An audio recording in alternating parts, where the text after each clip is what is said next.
The Reserve Bank Governor has been accused of smashing families after an interest rate hike that caught markets and mortgage holders off guard. Let's bring in our Sky News political reporter, Joel Philp, who's been following the reaction today. Joel, that swipe in particular came from the Victorian Premier Daniel Andrews.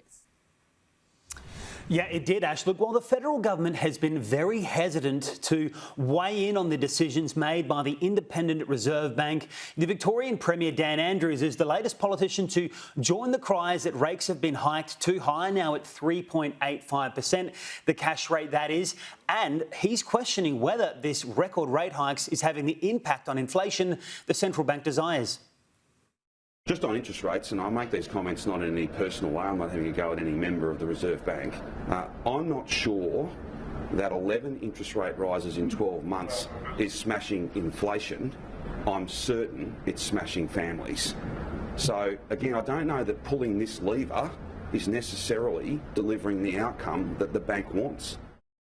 I'm not going to get into a commentary on other people's comments. What I will say is that the Independent Reserve Bank has got their job to do.